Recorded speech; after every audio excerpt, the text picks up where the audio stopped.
पसंद की लड़की से शादी कर ली। उसके बाद सौतेली माँ नीलंबरी ठाकुर महल में राज कर सके। माधव के पिता घर में चल रहे षड्यंत्र का एक पुराना पत्र मिलता है। वैदेही माधव की बचपन की दोस्त थी, पर प्रेम वैदेही की दादी उनको बताती है कि वैदेही के माँ बाप गुजरने के बाद वो अकेली पड़ गई है, इसलिए वो ना सिर्फ नहीं था। माधव की माँ मरने से पहले पूरी वसीयत माधव की पत्नी के नाम लिख चुकी थी, इसलिए उसकी सौतेली माँ और उसके बच्चे माधव के चित्रा की आत्मा मुक्त हो जाती है और भूत बनकर उनके साथ हवेली में आती है, जहाँ ठाकर उसे कोयले से बनाया काजल देकर कहती है कि इसे माधव के चेहरे पर लगाने से वो उसके वश में हो जाता है। सब नॉर्मल हो जाता है। अगले दिन वैदेही माधव को खुश करने के लिए उसके लिए हलवा बनाती है, पर तभी वहाँ चित्रा आकर उसकी दुपट्टा में आग लगा देती है। माधव दौड़कर उसको बचाता है और उस पर गुस्सा होकर उसको वापस गांव जाने के लिए बोलता है। जब वैदेही माधव को खुश करने के लिए किचन में खाना बनाने जाती है तो माधव की सौतेली बहन उसको वहाँ से बेइज्जती करके बाहर निकाल देती है। ये देख माधव के पिता उसको सुझाव देते हैं कि तुमको माधव से शादी कर लेना चाहिए, फिर कोई तुमको नहीं रोकेगा। ये सुनते ही वैदेही खुश होकर माधव को ये बात बताने के लिए जाती है, पर माधव चित्रा की यादों से खुद को अलग ही नहीं कर पा रहा था, इसलिए वो उसको शादी की बात पर गुस्सा होकर सुना देता है। चित्रा के भूत को जब भी कोई माधव के पास आता तो गुस्सा आता था। जब वैदेही माधव के कपड़े सुखा रही होती है तभी चित्रा उसके कपड़ों को बार बार जमीन पर गिरा देती है, जिससे तंग आकर वैदेही उसकी शर्ट पहनकर उसको सुखाती है। उधर माधव की सौतेली माँ भी माधव को शादी करने के लिए मनाती है, पर माधव मना कर देता है। उसके बाद वो नाटक करती है नकली अंगारों पर चलने का। पूरे गांव वालों को बुलाकर सबके सामने वो नकली अंगारों पर चलती है। तभी चित्रा का भूत उसमें सच में आग लगा देता है, जिससे नीलंबरी के पैर चलने लगते हैं। उसकी हट को देख माधव शादी के लिए मान जाता है। माधव की यहाँ से चित्रा को बहुत दुख होता है। जब माधव की सौतेली बहन को पता चलता है कि वैदेही भी माधव से शादी का सपना देख रही है तो उसके भोलेपन का फायदा उठाकर वो लोग उससे पूरी हवेली में नौकरों की तरह काम करवाने लगते हैं।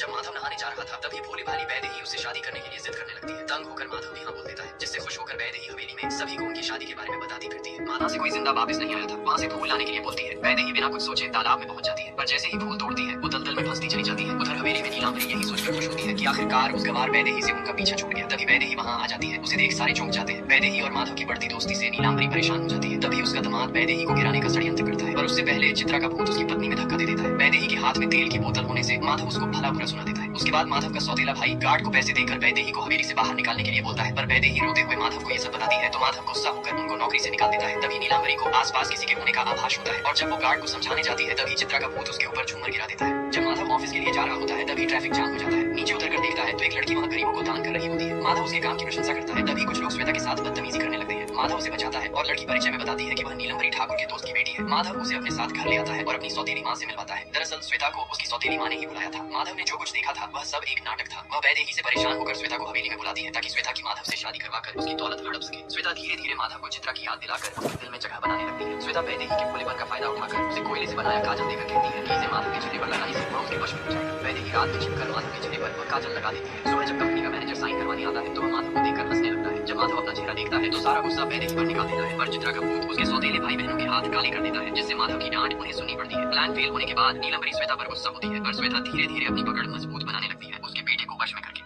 जब नीलंबरी के एक के बाद एक षड्यंत्र असफल हो जाते हैं तो वह सबको बुलाकर डांटती है, क्योंकि अब तक वह वैदेही को हवेली से बाहर निकालने में नाकाम रही थी। नील दवाई लाने भेज देती है। जब लालटेन उसे जंगल के अंदर जाते देखता है तो रोकने की कोशिश करता है। तभी बीच में गार्ड आ जाता है और बताता है कि इस जंगल से कोई जिंदा नहीं लौटता, क्योंकि इसमें करंट के तार बिछा कॉल आता है कि वैदेही की जान खतरे में है। ये सुन माधव तुरंत उसे बचाने के लिए जंगल की ओर भागता है। बहुत खोजने के बाद वह वैदेही को एक खाई के पास पाता है, लेकिन पैर फिसलने से खुद खाई में गिरकर तारों से टकरा जाता है। ये देखकर चित्रा का भूत फिर से प्रकट हो जाता है। वैदेही हिम्मत करके एक लाठी से माधव को छुड़ाती है, पर उसकी जान बचाते बचाते खुद फंस जाती है। ये देखकर चित्रा के भूत को भी एहसास हो जाता है कि वैदेही माधव की पत्नी बनने के योग्य है और वह उसका साथ देने का निश्चय करती है।